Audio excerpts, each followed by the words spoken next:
하나, 둘, 셋. 안녕하세요. 저희는 뭐 이제 거의 뭐, 네.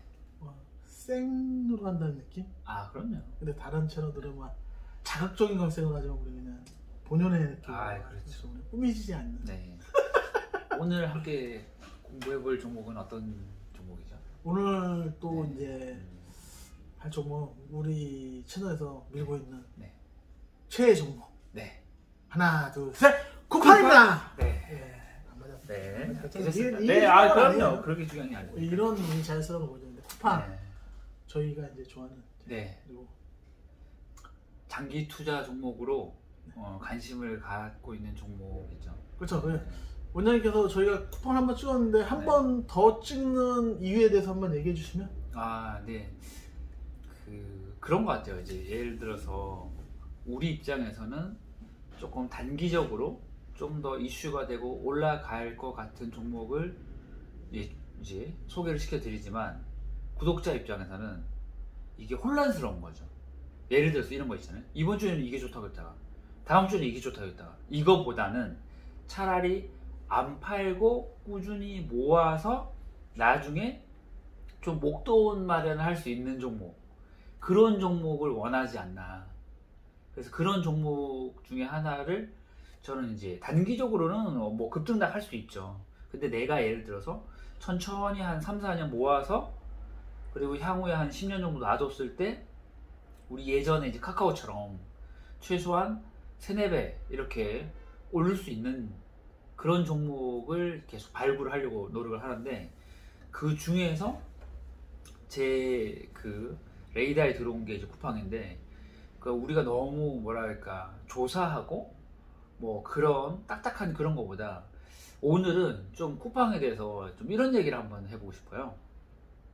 왜 쿠팡을 우리가 관심을 가져야 되는지, 그리고 우리 이제 피부로 느끼는 거 있잖아요.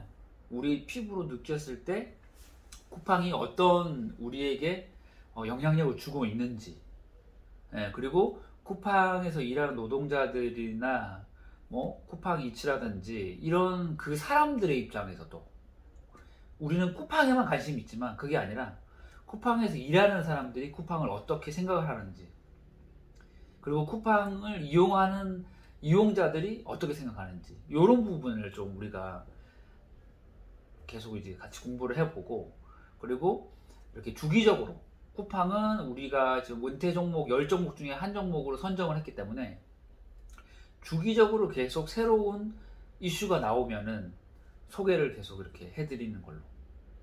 네, 그렇게. 그러니까. 오늘 이제 영상은 그렇게 한번 진행을 한번 해보겠습니다. 쿠팡이라는 종목 우리가 엉덩이를 무겁게 네. 장기적으로 갔었을 때 네네. 우리를 배신하지 않고 네네.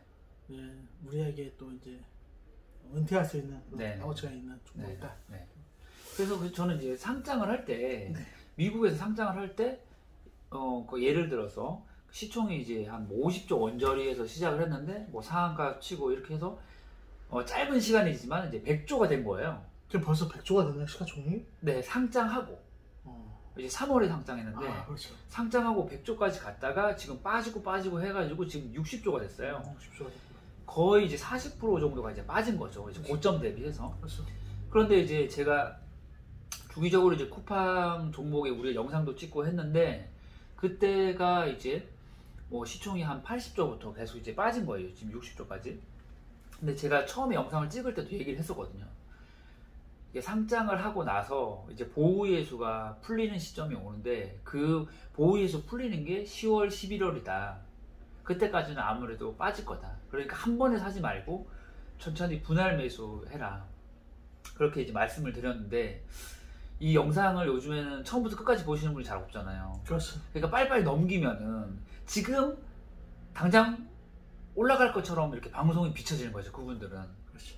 네, 그게 좀 이제 문제인 것 같고. 그리고 이제 그 쿠팡의 대주주에 가까운 이제 손정희 회장님이 한 10%, 지분 10% 정도를 이제 판 거예요. 그래서 이제 단기간에 좀 더 이제 80조에서 아예 또 한 20조가 또 떨어진 거죠. 손정희 회장님께서 다 판 거 아니야? 10%만? 네, 10%를 판 거예요. 뭐다 판 것처럼 그냥. 뉴스는 좀 그렇죠, 항상 그렇죠. 좀 자극적이고, 네, 그래가지고. 그렇죠. 그래서 이제 일단 이제 그렇게 됐고, 저는 이제 뭐 제가 일단 말씀드리고 싶은 거는 일단 쿠팡이 제 생각에는 장기적으로 성장을 할 것 같다. 그게 일단 제가 생각하는 느낌인데 이런 거예요. 그러면 그 회사가 성장하고 좋은 거랑 주가가 두세 배 가는 거랑은 또 틀린 거잖아요. 근데 제가 생각했을 때 좀 걱정되는 부분은 뭐냐면 이 쿠팡 자체는 매출이 계속 늘어나고 있고 투자를 하고 있는데 저는 쿠팡의 그런 모습이 걱정되는 게 아니고 작년에는 그 코로나를 통해 가지고 연준에서 금리를 제로 금리로 낮추고 이렇게 돈을 이렇게 많이 풀었잖아요. 근데 이제는 돈을 너무 풀다 보니까 곳곳에서 인플레이션이 막 급등을 하는 거죠. 그렇죠. 막 집값도 2배가 오르고 원자재도 막 오르고 그러다 보니까 이제 늦어도 내년 여름 전후는 금리를 이제 인상하려고 하는 것 같거든요. 그래서 저는 이제 그게 걱정이 되는 거죠. 회사는 장기적으로 성장이 되는데 그리고 저는 이제 분할 매수하고 하면 괜찮을 것 같은데 쉽게 말하면 이거죠. 우산 장사가 비가 이제 오기 시작할 때 우산을 팔아야지 우산을 많이 팔 거 아니에요. 근데 이 종목은 좋지만 내년부터 금리를 올리고 돈을 회수를 한다는 거는 이제 이런 거죠. 비가 많이 왔다가 오히려 비가 거쳐가는 이제 그런 상황인 거예요. 그래서 종목만 보고 투자를 하면 그게 위험한 것 같아요. 근데 그 종목보다 더 큰 외부 환경이 작년에랑 올해는 주가가 급등을 하고 그리고 변동성이 커서 먹을거리가 많았다면 내년부터는 좀 횡보를 하거나 조금씩 떨어지지 않겠냐. 그리고 우리나라에서도 대출이 너무 많다 보니까 그 대출을 안 해주는 거예요. 그러니까 개인들이 대출 받아서 투자하신 분도 많으니까 확실히 이제 개인들의 그런 투자 비율이 떨어졌다고 하더라고요. 그러면 결국에는 그거 아니에요. 모든 그런 주식 시장이든 투자의 세계가 그거 아니에요. 내가 주위를 돌아봤는데 호구가 없는 거죠. 그러면 누가 호구라 그러죠? 내가 호구하는 거예요. 그렇죠. 자기가 호구인지 모르고 주위를 둘러봤는데 호구가 없는 거야. 자기보다 쉽게 말하면 더 뭔가 부족한 사람이 돈을 잃어줄 거 아니에요. 그렇죠. 근데 이제 정신을 차려보니까 다 타짜만 남고 개인 투자자들은 다 빠져나가고 있는 상황인 거예요, 지금이. 그러니까 지금 삼성전자라든지 셀트리온이라든지 쿠팡이든지 어떤 종목을 사더라도 당장의 급등은 제가 생각했을 때는 쉽지 않은 것 같아요. 그리고 제가 한 달에 한 번씩 코스피랑 코스닥 전체 종목을 주가 그래프랑 시총이랑 쫙 적잖아요. 근데 보니까 고점 대비해서 거의 다 20% 정도 빠져있는 상태예요. 전체 종목이 평균적으로. 이제 종목은 좋을 수 있지만 내년에 시장을 전체적으로 봤었을 때는 굉장히 이제 좀 암흑기로 접어들 수 있다. 그렇죠. 그래서 근데 저희 같은 경우는 어쩌면 그래서 이제 저는 뭐죠, 이제 그 종목 쿠팡이 좋더라도 그러니까 우리가 이제 좋다고 얘기를 했을 때 한 번에 절대 사면 안 된다는 거예요. 시장 자체가 내년부터는 유동성을 쉽게 말하면 모든 그 이치가 그거잖아요. 수요와 공급이잖아요. 살려고 하는 사람이 많아야지 집값도 올라가는 거고 주식도 올라가는 건데 시장 자체에 돈을 줄이고 있는데 주가가 어떻게 올라가냐 이거죠. 그러니 쉽게 얘기하면 좀 슬픈 얘기라고 생각할 수도 있는데 지금 모아서 다음에 이렇게 코로나처럼 이런 위기가 왔을 때 그때 오히려 급등장에서 팔아야 되는 거죠. 그럼 어떻게 얘기하면 약간 고난의 행군을 준비를 해야 된다. 고난의 행군이라는 건 어차피 또 네. 따지고 보면 우리가 좀 싸게 살 수 있는 기회이기 때문에 너무 안 좋은 것도 아니에요. 네, 그렇죠. 그래서 중장기로 예를 들어서 5년, 10년 보고 천천히 모아가는 사람들은 제 생각엔 나쁘지 않을 것 같은데 오늘 예를 들어서 추천하는데 내일 왜 안 오르지? 이렇게 받아들이면은 내년부터는 수익 내기가 쉽지가 않을 거다. 네, 그렇게 저는 보고 있어요. 네.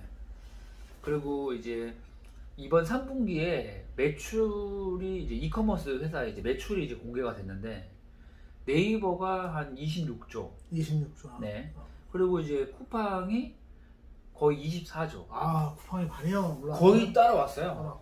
그래서 이제 내년에는 어떻게 될지 몰라요. 그러니까 물론 이제 내년에도 네이버가 뭐 더 성장을 할 수도 있는데 어떻게 될지 몰라요. 이제 내년에는 예를 들어서 쿠팡이 네이버 매출을 넘어설 수도 있어요. 근데 이제 넘어설 수 있다는 가정은 뭐냐? 예를 들면 네이버는 전년 대비해서 올해 매출 성장 폭이 거의 뭐 35% 전후더라고요. 근데 쿠팡은 작년 매출 대비해서 올해 매출 증가 폭이 57%예요. 아, 57%? 네, 이대로 간다면 내년에는 역전된다고 봐야죠. 아, 그렇죠. 이대로만 가면 역전이 되겠네. 네, 그리고 두 번째, 그런 애널리스트들이 이제 얘기를 하는데, 그러면 쿠팡이 언제 흑자 전환을 할 것 같냐라고 했을 때 평균적으로 나오는 게 2023년을 보고 있더라고요. 아, 23년. 네. 그러면 지금부터 2022년 연말까지 모아가면 2023년에 만약에 흑자 전환이 됐다고 하면은 쿠팡이 지금 불안한 요소, 투자를 했을 때 불안한 요소가 그거거든요. 흑자가 안 나니까 매출은 늘은데 돈 풀어서 매출 늘리는 거 그건 누가 못해. 흑자가 나야지 이렇게 보고 있잖아요. 불안 요소가. 근데 이제 흑자로 만약에 전환이 된다면 그때는 투자 시기가 늦죠. 그러니까 지금 되게 불안하고 이런 시기지만 지금부터 2022년 연말까지는 모아가면 2023년 전후는 뭔가 최소한의 뚜껑은 열릴 거다. 어느 정도 가이드라인은 보인다는 거죠? 네네네. 이걸 계속 투자할 회사인지 아니면 정말 이게 가능성이 없는 건지. 저도 유통 분야에 네, 있는데 네. 매출이라는 건 유통 쪽에서는 네. 늘리려면 얼마든지 늘릴 수 있어요. 네. 그냥 받는 대로 주면 되거든요. 네. 근데 거기서 이제 정말 흑자 전환이 중요한 건데 그렇죠. 그렇죠. 그래도 쿠팡이라는 게 뭐 내년에 흑자 전환을 바라보면 그렇게 뭐 늦는 것도 아닌 것 같은데요? 네, 2023년. 그러면 뭐, 네. 뭐 고난의 행보가 거의 끝나간다는 소리네요. 네, 네. 그렇죠. 네. 그리고 이제 올해랑 내년까지는 아주 공격적인 투자를 하고, 그 2023년, 4년 그때쯤에는 이제 흑자 전환을 할 것 같아요. 그리고 흑자 전환이 안 돼도 위험한 거죠, 이제 그때는. 근데 더 이상 돈을 땡겨오기가 쉽지 않으니까. 제가 말씀드린 건 뭐냐면 네. 유통하는 입장에서 네. 투자를 안 하면서 네. 적자를 보는 것과 아니 그렇죠. 그냥 매출이 늘어나는 것과 그렇죠. 투자를 하면서 매출이 늘어나는 건 또 틀린 거거든요. 그렇죠. 투자까지 하고 있으면 좋은 징조네요. 그렇죠. 저는 그렇게 보는 거죠. 지금은 씨앗을 뿌리는 과정이다. 근데 사람들은 그거를 안 좋게만 보는 거죠. 투자를 해서 적자를 보는 걸 안 좋게만 보는데 오히려 투자를 하기에 적긴 거죠. 어떻게 보면. 아, 투자도 여력이 있어야 하는 거예요. 그렇죠. 그렇죠. 그리고 제가 좀 이렇게 심도 있는 조사를 해봤는데 쿠팡이 그런 창업한 게 거의 2010년도니까 거의 10년, 12년밖에 안 된 거예요. 그런데 하버드 대학교를 이제 나오고 그런 이제 동기들 몇 명이나 모여가지고 이제 쿠팡을 창업을 했는데 초기 자본이 30억이었대요. 근데 그 30억을 가지고 10년 만에 대기업을 다 제치고 60조를 만든 거예요. 와. 근데 우리 이런 얘기 많이 하잖아요. 야, 내가 만약에 100억 있으면 나 1000억으로 불릴 수 있어. 그런 얘기를 하잖아요. 100억 있으면 1000억 누가 못하냐. 건물 하나 사서 월세 나오면 그걸로 계속 재투자만 하면 되는데. 그러면 저는 이렇게 보는 거죠. 날고 긴다는 그 이마트랑 롯데쇼핑 이런 회사들이 쿠팡은 적자가 나는데 계속 재투자만 해가지고 그냥 알아서 꼬꾸러질 거라고 생각을 해가지고 경쟁자로 생각도 안 했대요. 그리고 경쟁자라고 생각하고 인식을 하는 순간 늦은 거죠. 이마트는 시총이 3조예요 지금. 근데 쿠팡이 60조가 된 거예요. 적자 회사라고 거들떠도 안 보던 회사가 정신을 차려보니까 60조가 돼 있는 거예요. 매출에서도 차이가 많이 나나요? 매출이나 이런 거는 이마트랑 비슷비슷하죠. 아, 비슷한데. 비슷한 게 시가총액이 차이가 많이 이제 예를 들어서 이마트는 성장성이 좀 적다고 보는 거고 쿠팡은 성장성이 크다라고 생각을 하는 거죠. 그래서 이제 뭐 이마트가 쿠팡 대비해서 시총이 작으니까 저평가돼 있다라고 바라보는 사람도 있고 또 이제 쿠팡은 계속 이렇게 여러 사업을 확장해 나가고 있지 않냐. 그래서 쿠팡이 장기적으로 더 나을 수 있다라고 이제 보는 시각도 있고 그리고 또 제가 이렇게 너무 한쪽에 편향되는 것만 보면 안 되니까 유튜브에 쿠팡에서 알바를 하거나 쿠팡 물류센터에서 이렇게 일을 하는 사람들 있잖아요. 그런 이제 영상들을 또 많이 이제 훑어봤어요. 한 주 동안. 그러니까 이런 얘기를 하더라고요. 옥천에 그런 물류센터가 있는데 제가 보니까 그런 거더라고요. 큰 트레일러 있잖아요. 트레일러에 박스가 꽉 차 있어요. 그리고 그 앞에 차 앞에 이제 레일 있잖아요. 그러니까 차에서 이제 박스를 이제 내리는 거예요. 그렇죠. 그러면 레일을 타고 이렇게 그 콘베어 벨트를 도는 거죠. 그래서 자동으로. 네, 그렇죠. 근데 그거를 내리는 거를 12시간 이제 저녁 8시에 가서 예를 들어서 서울에서 어떤 지역에서 쿠팡 버스를 타는 거예요. 그러면 이제 옥천으로 내려가는 거예요. 그리고 밤새 12시간 일을 하면 13만 원 정도를 받는다고 하더라고요. 그런데 이게 박스가 무거우니까 이게 한 차를 이제 하차를 하는데 한 2-3시간 걸리나 봐요. 그럼요. 근데 어깨가 내려앉는다는 거예요. 그걸 그렇죠. 하면은. 근데 그 얘기를 하는 거예요. 그래가지고 이제 사람들이 거기도 또 선배들이 있을 거 아니에요. 그래서 그분들이 하는 얘기가 뭐냐면 이거는 3일 이상 할 수가 없다는 거예요. 그렇죠. 너무 힘들어가지고. 그렇죠. 근데 저는 반대로 이 생각을 해봤어요. 그렇게 힘들고 막 욕을 하는 거예요. 사람들이 너무 힘드니까. 그렇죠. 예. 근데 이런 생각이 드는 거예요. 상식적으로 우리가 너무 힘들고 하면은 그 일을 안 할 거 아니에요. 그렇죠. 근데 제가 그거를 알게 된 거죠. 그거 말고는 할 일이 없는 거예요. 그러니까 옛날에 우리가 흔히 하는 얘기로 그 대학교 다닐 때 아니면은 이제 그 휴학기 내고 뭐 노가다 뛴다고 하잖아요. 근데 그 일이 물류센터로 바뀐 거예요. 지금 세상이 바뀌어가지고. 이해가시죠? 인력소 가서 이렇게 네, 인력소에서 하는 일이 그 일로 바뀐 거예요. 그리고 그거 말고는 할 게 없고, 그리고 제가 신림에서 집이 봉천 쪽이니까 걸어가잖아요. 근데 사장님도 아시지만 예전에는 코로나 전까지만 해도 오토바이가 한 3-4대 됐어요. 그게 제가 거짓말이 아니라 15대에서 20대가 서 있다니까요. 횡단보도에. 동남아보다 오토바이가 더 많아요 지금. 그러니까 제가 보는 거는 뭐냐면은 단순하게 쿠팡이 좋다 이렇게만 너무 편협한 사고로 보지 말고, 지금 자영업자들이나 이런 사람들 다들 허덕이고 힘들어 하잖아요. 장사도 잘 안 되고. 근데 안 돼서 망할 수가 없으니까 대신해서 일하는 것들이 뭐냐면 낮에는 쉽게 말하면 자영업을 하고 저녁 8시 되면 샷다문 일찍 내리고 다 배달하러 간다는 거예요 지금. 그거 말고 다른 일들이 없다는 거예요. 그렇죠. 그러니까 음식점에서 서빙하려고 해도 인건비가 많이 드니까. 그렇죠. 그렇죠. 그러니까 제가 얘기하는 건 뭐냐면 쿠팡이 좋다 이거를 떠나서 지금 대외적인 환경이 그런 물류 쪽의 흐름으로 넘어가고 있다는 거예요. 그렇죠. 그러니까 이제 투자를 하려면은 과거를 보는 게 아니라 우리 미래 트렌드에 부합하는 종목을 해야 되는데, 쿠팡도 그렇고 네이버도 그렇고 그쪽이 물류 이런 쪽이 앞으로 핫하겠다는 거예요. 물류센터 알바를 사람들이 하고 있고, 그리고 자영업자들이 문을 닫고 다 오토바이를 사가지고 배달을 하고 있고, 그리고 이제 횡단보도에 빨간불이어서 파란불 기다리고 있는데 오토바이가 20대가 서가지고 그렇게 지금 그런 현상들을 보이고 쿠팡 이츠를 하시는구나. 네, 그러다 보니까 저는 그거죠.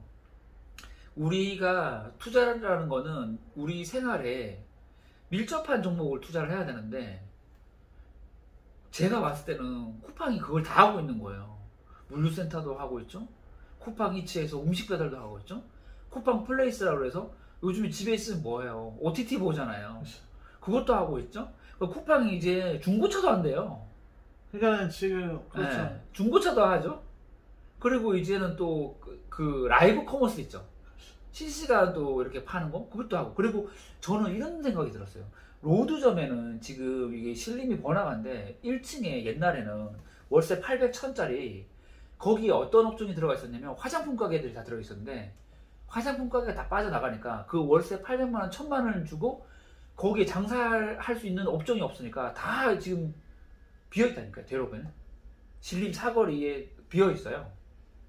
근데 이런 생각이 들더라고요. 예전에는 이런 로드에 그런 1층에 노른자 자리가 비어 있잖아요. 그러면은 경기만 안 좋다라고 생각을 했어요. 근데 그게 아니라 예전에 이런 거죠. 고려시대에서 조선으로 바뀌면 왕이 되려고 하는 사람은 자기가 죽을 각오를 하고 그렇잖아요. 기존의 왕을 제거를 하고 새로운 나라를 세우잖아요. 근데 지금 보면 저는 그 생각이 들더라고요. 옛날에 갑은 길거리에 있는 건물주들이 갑이었는데 건물을 가지고 있는 사람도 갑이었죠.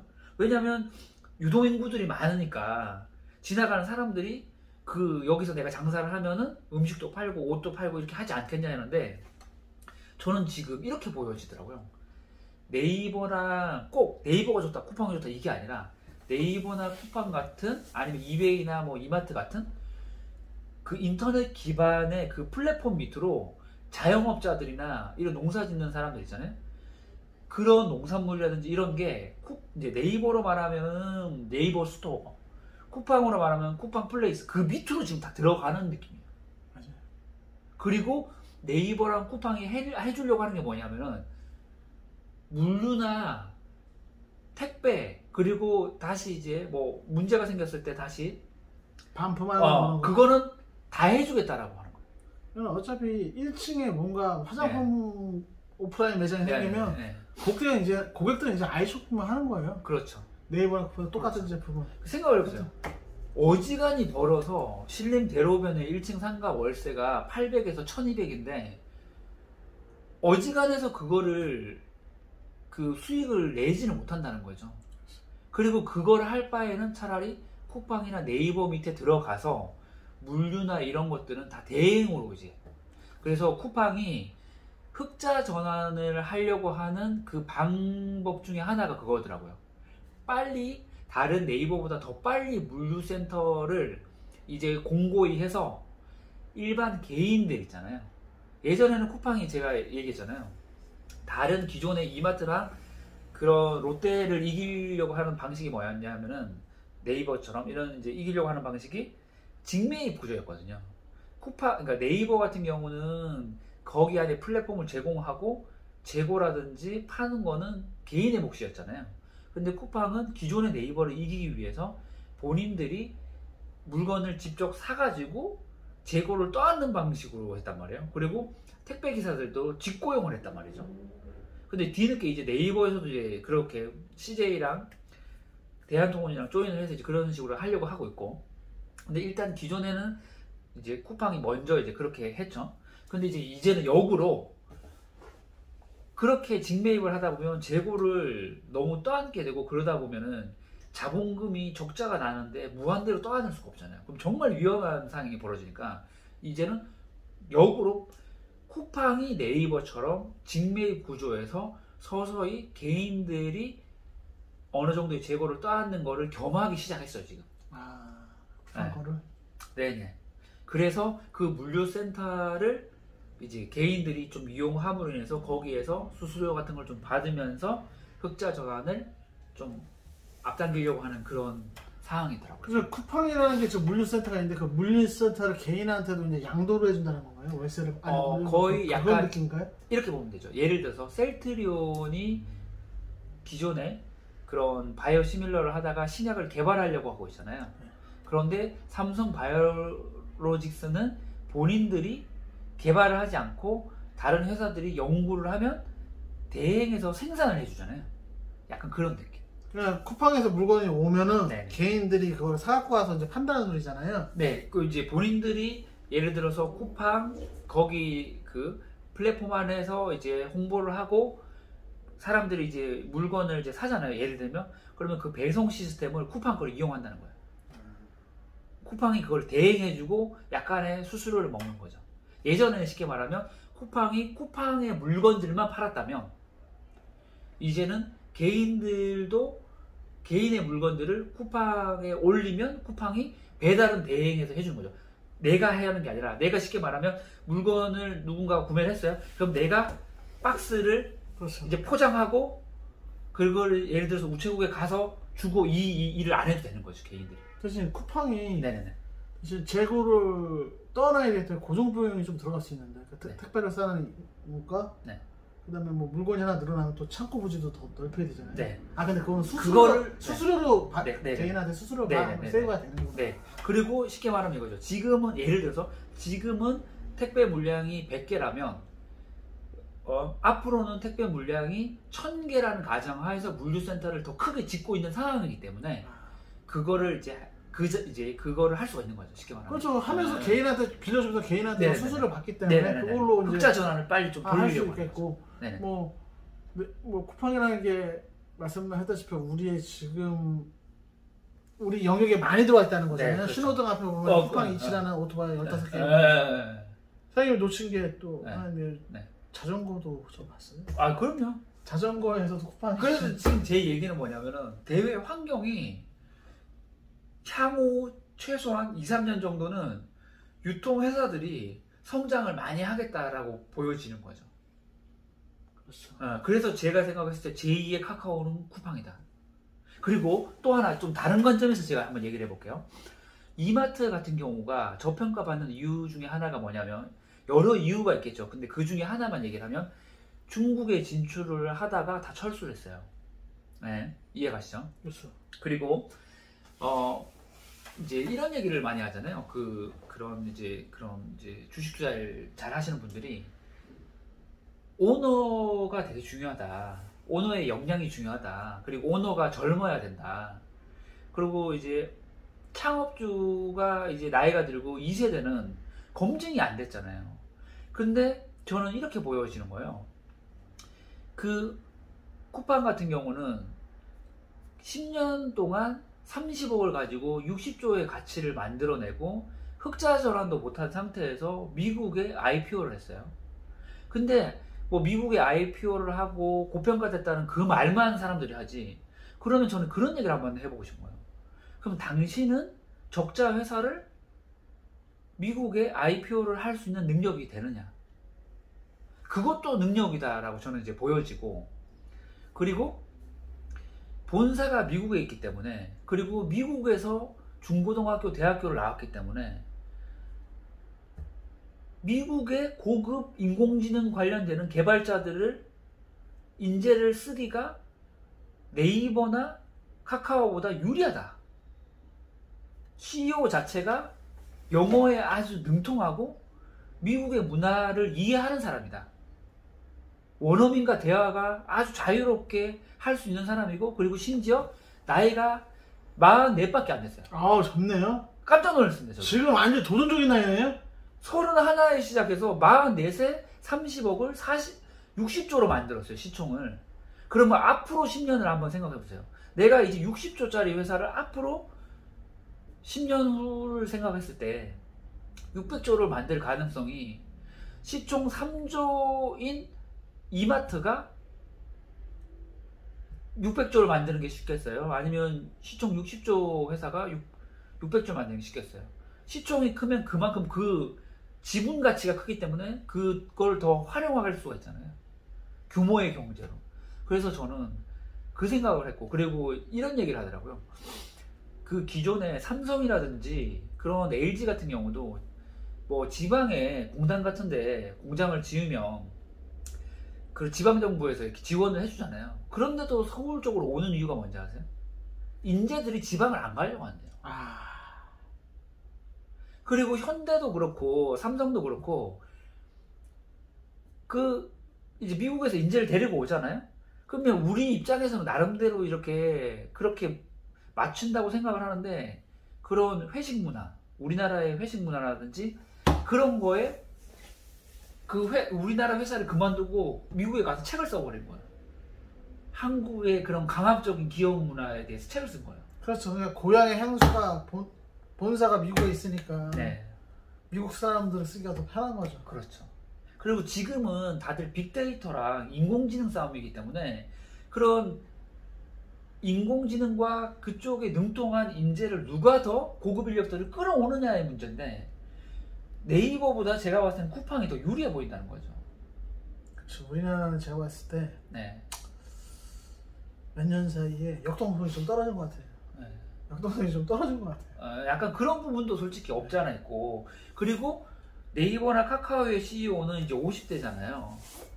그러니까 이런 거 50대이기 때문에 못한다 이게 아니라 그렇죠.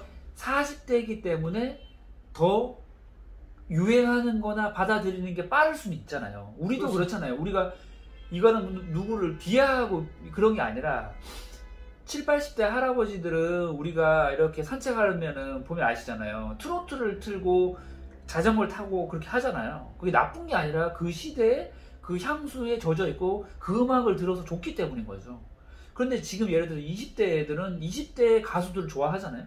우린 40대니까 또 우리 40대에 맞는 가수들이 좋고 또 그걸 들으면은 또 기분도 좋고 이런 게 있잖아요.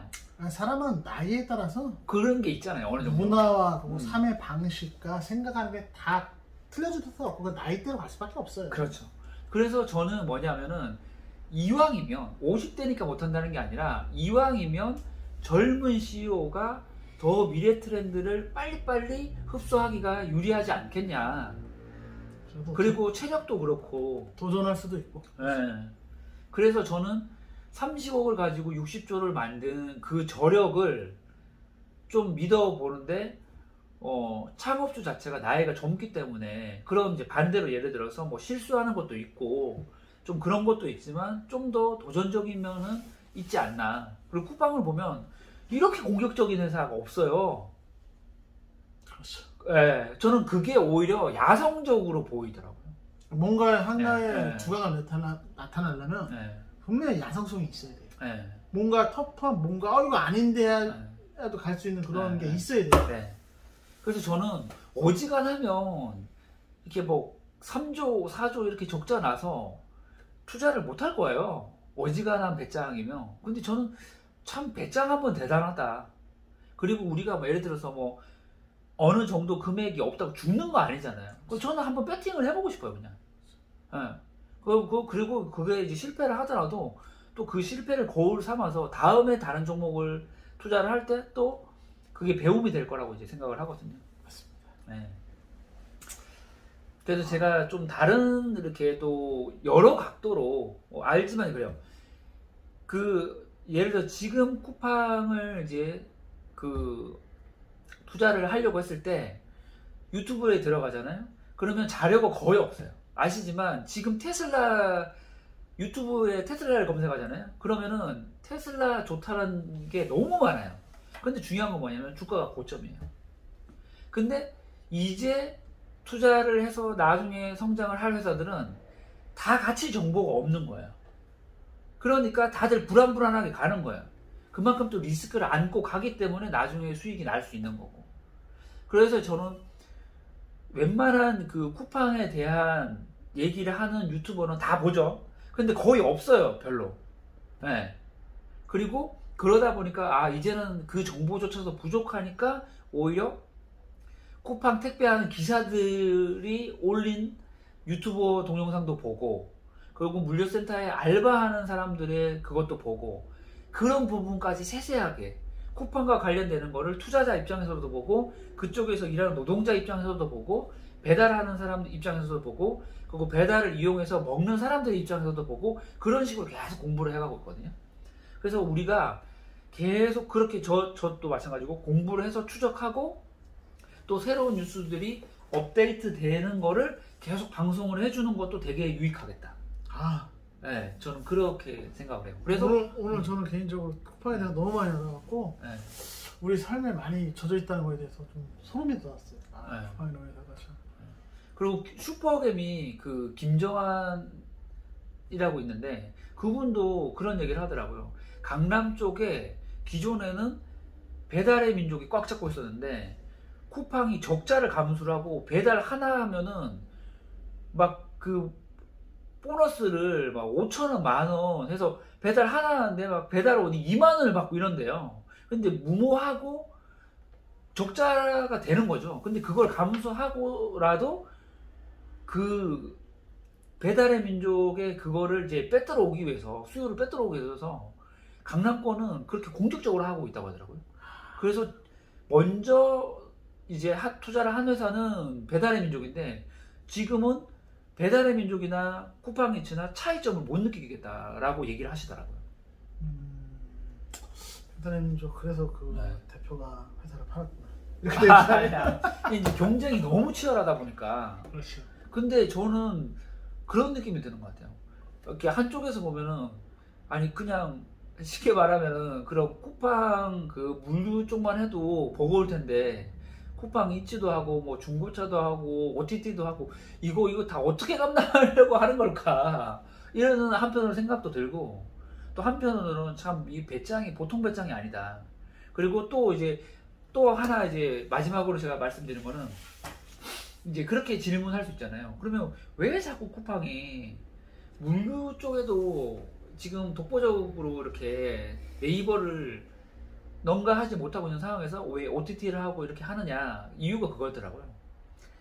일단 사람들이 네이버를 검색을 해서 쿠팡에 가니까 쿠팡이 처음에는 네이버를 통해서 쿠팡 물건을 사지만 다음번에는 네이버를 통하지 않고 쿠팡에서 바로 물건을 사야지 수수료를 네이버에 안 주는데 그러려면 쿠팡에 머물 수 있는 뭔가를 제공을 해야 되는데 그게 예를 들어서 한 달에 2,900원을 내면은 택배비가 무료인데 쿠팡 그 플레이스 OTT도 무료인 거죠. 그래서 네이버를 안 거치고 다음번에 바로 쿠팡에 오게 하기 위해서 그렇게 하는 것 같더라고요. 아, 완전 전쟁이네요. 이거는 진짜 총칼 없네요. 그냥. 총칼이 없어요. 뺏어 와야지 네. 안면을 먹히니까. 네, 그래서 예전에는 이렇게 얘기를 했잖아요. 불과 3년 전만 해도 이런 얘기 되게 많이 했죠. 네이버냐 카카오냐 이런 얘기를 많이 했잖아요. 그렇죠. 근데 지금은 물류 쪽 안에 유통 그 안에서는 카카오는 약간 모빌리티나 다른 쪽으로 좀 넘어가는 느낌이고 거의 네이버랑 쿠팡 양강구도 느낌이에요. 지금은 일단. 저는 네이버는 그렇게 신경 안 썼던데 네. 저는 솔직히 카카오가 다 오지 않았거든요. 네. 카카오는 진짜 자회사도 상당히 많이 하고 많이 했잖아요. 좀 멈춰 있다는 느낌? 네, 규제를 좀 이제 많이 받. 그리고 또 그 많이 얘기를 하더라고요.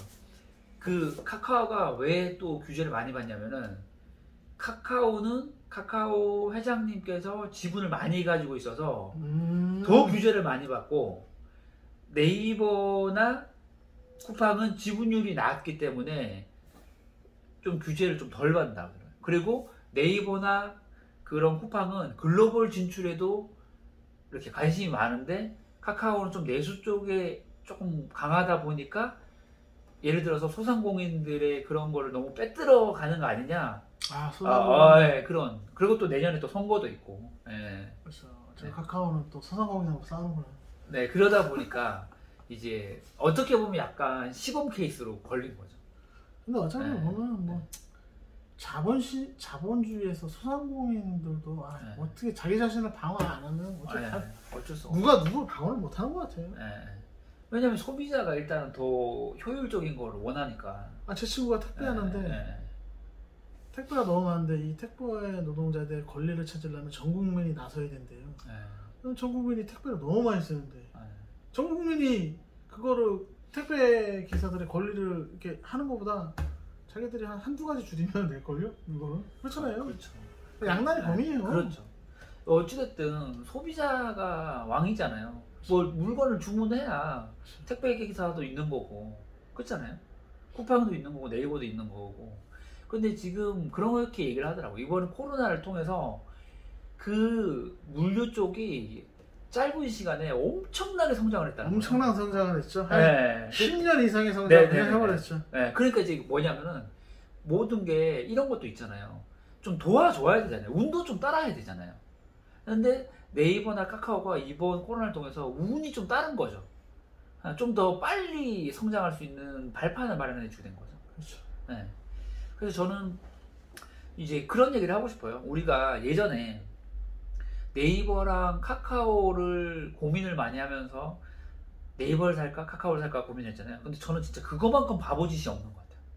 그냥 예를 들어서 쿠팡에 확신이 들면 쿠팡을 사되 내가 네이버냐 쿠팡이냐 좀 불안불안하다 그러면 정말 욕심을 좀 줄이고 반반 사세요 그냥.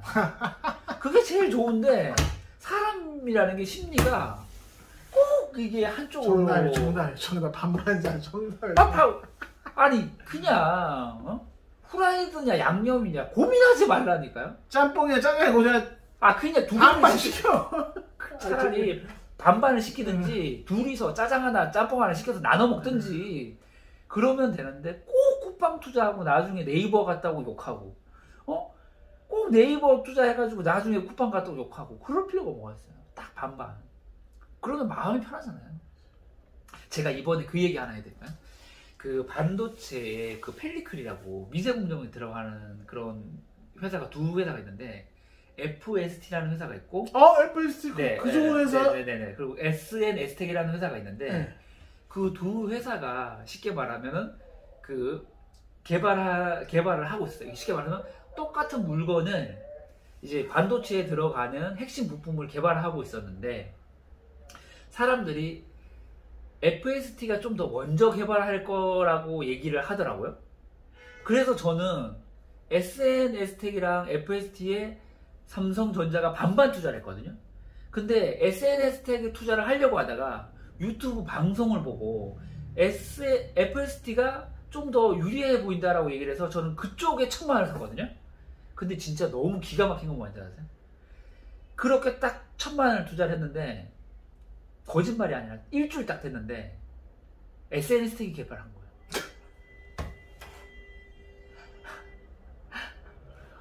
그래서 제가 다시 한번 느꼈잖아요.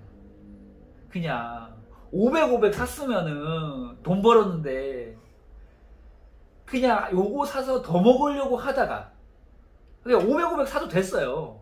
저는 그 두 회사가 그 개발하고 있다는 거 다 알고 있었으니까. 둘 다 좋은 회사죠. 근데 이제 FST가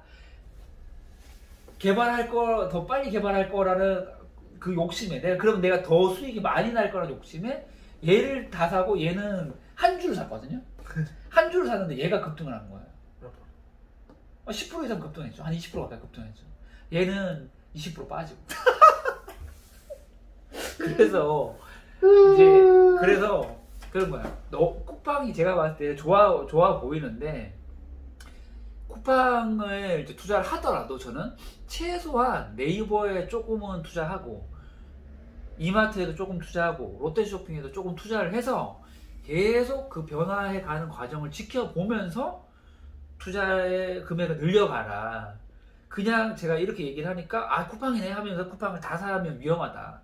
제가 분명히 얘기했잖아요. 2, 3년 전으로 쿠팡의 문제가 아니라 대외 변수에서 뭔가 위험 요인이 보인다. 네.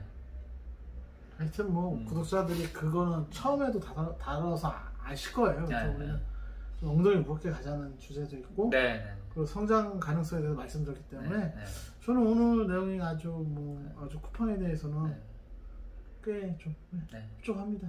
구독자분들이.